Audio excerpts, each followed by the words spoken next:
আমরা করব জয়। আজকের এপিসোডে আপনাদের সবাইকে স্বাগত।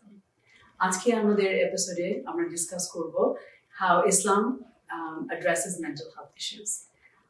আজকে আমাদের guest Sheikh Abu Noman Tarek, who not only has a deep religious understanding, but he's also a mental health professional. He has a master's degree in spiritual care and psychotherapy. Sheikh Tariq is an international scholar who is also the Imam of Brantford Mosque. Welcome. Thank you. So Imam Tariq, I know that Islam is a complete code of life, and it sees every human being as a full entity. However, we also know that everybody has a combination of different health aspects of health. So can you elaborate on that, please? Thank you, Julia এবং নন্দন টিভিকে ধন্যবাদ আজকে এই সুন্দর আয়োজনের জন্য। Specially ইসলামের দৃষ্টিতে mental health and emotional health যে বিষয় সেটাকে সাধারণ দর্শকের কাছে নিয়ে আসার জন্য এবং আমাকে এই অপরচুনিটি দেওয়ার জন্য। আপনি ঠিকই বলেছেন, ইসলাম প্রত্যেক হিউম্যান বডিকে, প্রত্যেক হিউম্যান এন্টিটিকে একটা ফুল এন্টিটি হিসেবে দেখে এবং এই আমাদের বডির মধ্যে, আমাদের এই ফুল বিইং এর মধ্যে ভিন্ন ভিন্ন অ্যাসপেক্ট আছে। তার মধ্যে একটা হচ্ছে physical health for physical being. Then we do have also spiritual being. We are also a spiritual being. So সেখানে spiritual health. তার পাশাপাশি we have mind. So that means we do have mental health perspective. And also each one of us, we do feel in many ways. So we do have emotional health perspective. So at least 4 types of health, each human body, each human being. So Islamically, in each of us, we do have at least 4 types of health: physical health, spiritual health, mental health, and emotional health. And we need to look after each one of them as our body and our being as amana of Allah subhanahu wa ta'ala. We're supposed to look after full being of us. And one of the reasons we need to look after all 4 aspects of health, mental, emotional, and physical and spiritual, because each health impacts others and they're interconnected. So for example, if your emotional health is compromised, but that means your stress level goes high, it may increase your BP, blood pressure. And if your blood pressure is high, that will compromise your physical health. And if you are not emotionally well and you are not physically well, you will not find comfort in spiritual activities like you can do when you're physically healthy and emotionally healthy. So these 4 aspects of health is important to understand and important for every Muslim to look after. Mm-hmm. So interesting. So how should we maintain these aspects of health? So now we do understand that each one of us, we do have at least 4 types of health, but each type of health needs maintenance. And if I give you example of physical health, there are at least 4 stages. So for to maintain physical health, we do at least 4 things. Number 1, we all agree living a physically fit life. Physical well-being is important. So our diet, physical exercise, that is healthy physical living. This is number 1. But even though you're maintaining healthy physical well-being, physical life, there will be some situations, some scenarios. Sometimes there will be small cut, headache, some bruises, some bleeding here and there, small things. For those, you don't go to doctor. You don't seek the professional. What you have, each home, each car, each institution, we expect that we should have first aid kit. And what does it do? So you can, if a small cut, you can use the bandage to stop bleeding, or you take the Tylenol. So first aid kit is the second phase. And then there are some times that you feel really sick. That first aid kit will not help. So then you don't sit down and stay home. The wise is he or she who understand when to go and seek the professional help, seeing the family doctor and healthcare professionals. And then healthcare professional, this is the 4th phase. decide when to go to the specialist for further investigation if physical health is really compromised in deeper level. So these 4 levels: healthy physical living, first aid, seeing the professionals, and professional is deciding when you will go further to see the specialist.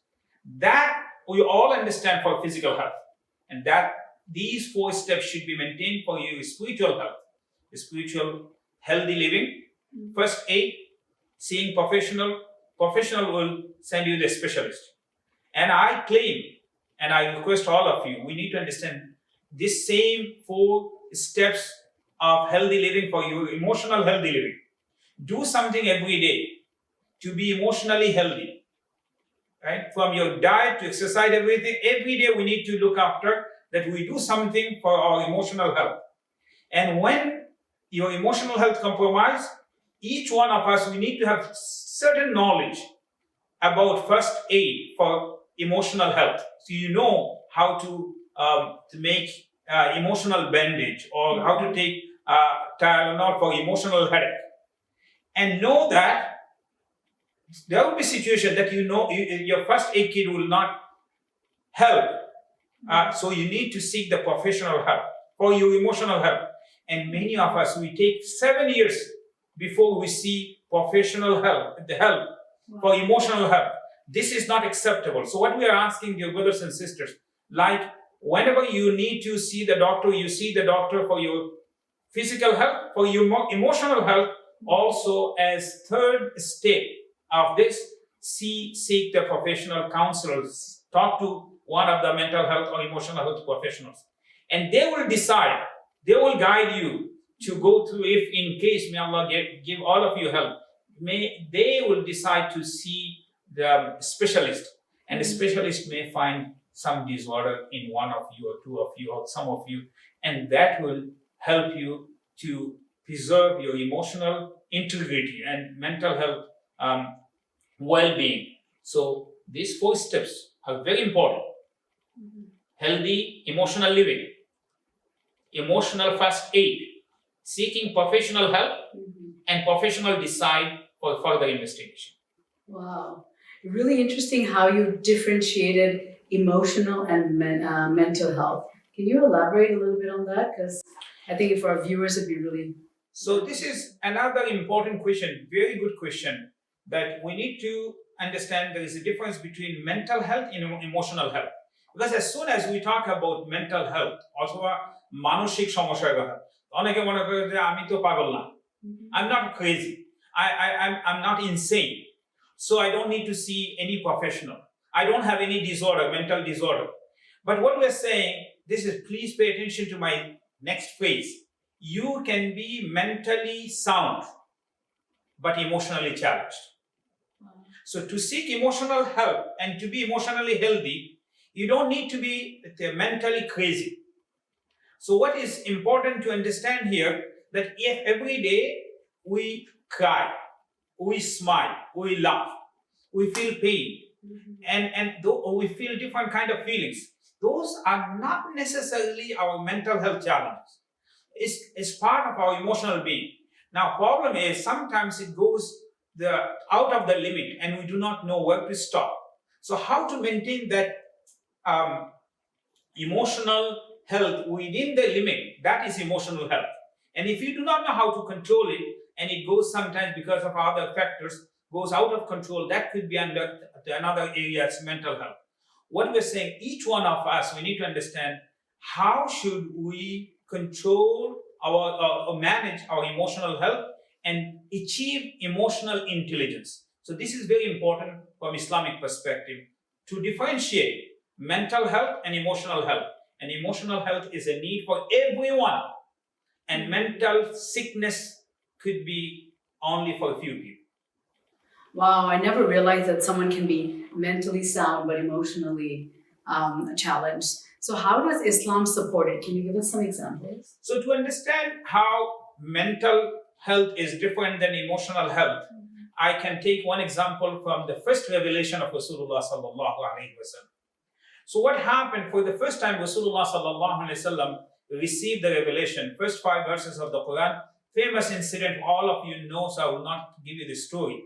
But what happened, if we look at that story from these four types of help, we do know Rasulullah sallallahu alaihi wasallam, when he was receiving the Quran, he was mentally fully sound. He knew what he is accepting. He knew what he is receiving. He remembered everything. So mentally, he was not crazy, he was not insane, he was fully functional. And because he was receiving first time the Quran from Allah subhanahu wa ta'ala, and it was a remarkable historic moment, that is spiritually high moment for Rasulullah sallallahu alayhi wasallam. So his spiritual health, mental health is good. But we all know at that time, literally his body was shaken. Means his physically he was a little bit compromised because of the extraordinary experience, divine experience he had. So when he was shaking, he went to his wife and said, Zammiluni, Zammiluni, cover me up, cover me up. And when he was covered up with a blanket, and after a few minutes or hours, his physical health was found comfort. So physically he was good now. At that time he said, hadith in Sahih al-Bukhari, he said something remarkable to his wife. He says, قَدْ خَشِيتُ عَلَى نَفْسِي, Khadija, I'm afraid of my life. Now, I call it, this is emotional challenge. So he was mentally sound, spiritually sound, physically sound, but emotionally challenged. And at that time, when he was emotionally challenged, first thing what he did not hide it. He was not ashamed of his emotional feeling. He was honest, and he immediately came out. He talked to Khadija, expressed his feelings with his wife. And Khadija radiallahu ta'ala on the another side, when heard this situation, like physical comfort, she brought the blanket. Now she said, Wallahi la yukhzika Allahu abada, innaka la tasilur rahim. And hadith continued, that Allah will never put you down because you have A, B, C, D, all good qualities, that you look after others, you are the generous host, and you look after other people's need. So the role of Khadija was being supportive to the need of emotional health of Rasulullah sallallahu alaihi wasallam, and it is remarkable that Rasulullah sallallahu alaihi wasallam also, when he needed emotional help, he asked for it. And this is something we all should do. Wow, that's amazing how the Prophet ﷺ asked for help when he needed it. And what a big lesson that we can learn from that. And it's really profound how Khadija radiallahu ta'ala supported him in such a way. It was almost felt like she was counseling him. And so practically, how can we support one another? So we understood that emotional health is important, and Rasulullah sallallahu alaihi wasallam seek out help whenever he needed emotional help. Now, practically, I will give you one example. How should we do it, right? So, for example, it's for all parents. So what happens, sometimes your children, young children, they ask for candy. And as a parent, you give 1 candy, 2 candy, 3 candy, 4 candy. And then at one point, as a parent, you know you need to discipline your kid. You love your kid, you give them candy, sugar, and at one point you have to say no. Or maybe TV time, they'll keep watching, or maybe gadget time, they're playing the video game on the gadget. At one, you allow them for 1 hour, 2 hours, and say it's 10 o'clock now, sleep time, you have to go. Now, this is called parenting. Now, as soon as you say no, doesn't matter how many candies you gave them, so in general, what happened, children usually cry. They still would like to get 1 more candy, 2 more candy. They would like to still watching, keep playing. But as a good parent, and the part of good parenting, you need to say no. So you say no. Then what happened? When they cry, then there are dilemma. And what we are saying is 2 things. You need to be, as a good parent, you need to be very firm. But your firmness should not deny their emotional need. The cry is emotional need. So what do? You do both. You need to be firm and you need to be gentle. So how should you do? So you give 1, 2, 3, 4 candy, and then when you say stop, you say firmly but gently.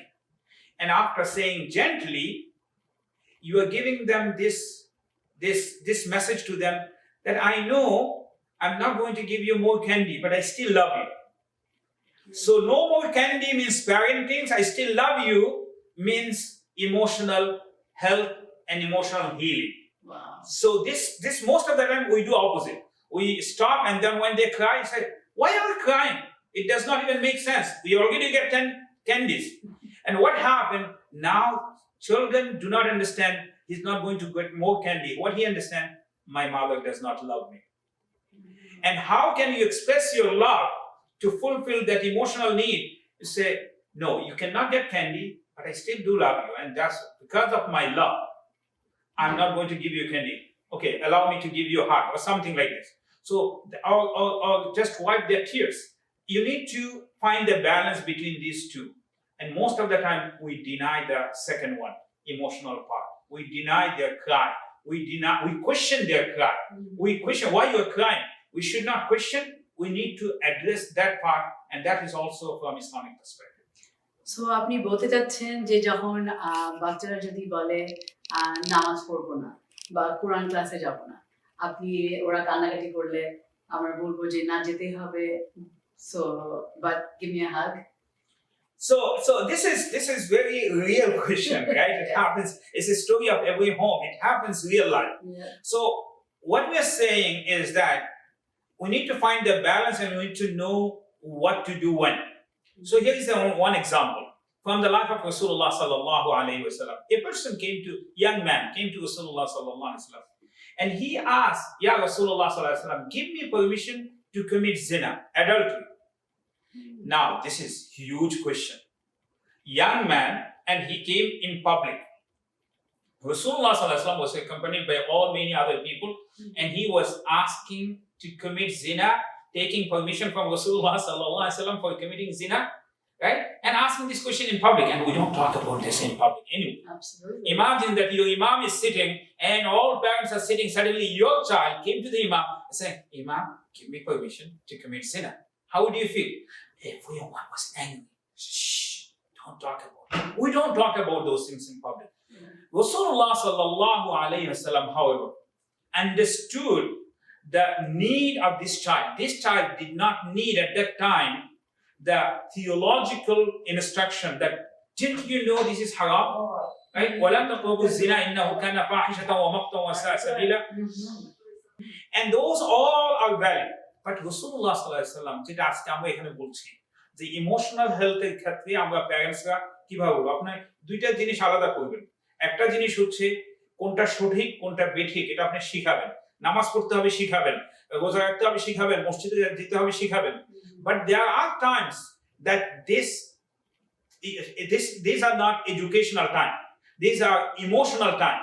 So this person, Rasulullah sallallahu alaihi wasallam, could have said to him, "Don't commit zina." He knew it will not going to work. So Rasulullah sallallahu alaihi wasallam did something different. All of us, we have learning lesson in that. What he did, when everyone said shh, Rasulullah did not say shh. He said, "Come here, sit down." Rasulullah embraced him with love. And he allowed him to sit down, and then after sitting down, Rasulullah sallallahu alaihi wasallam said this. He says, "Should I give permission to another youth, another young man, if another young man asks me for the same thing you asked for, to do the same thing with your mother?" And now, just take a pause. Ekhane Rasulullah sallallahu alaihi wasallam is doing two modern therapeutic treatment. One is called EFT, emotional focus therapy. That all of us, we are attached to our mother, and we are in emotional attachment with our mother.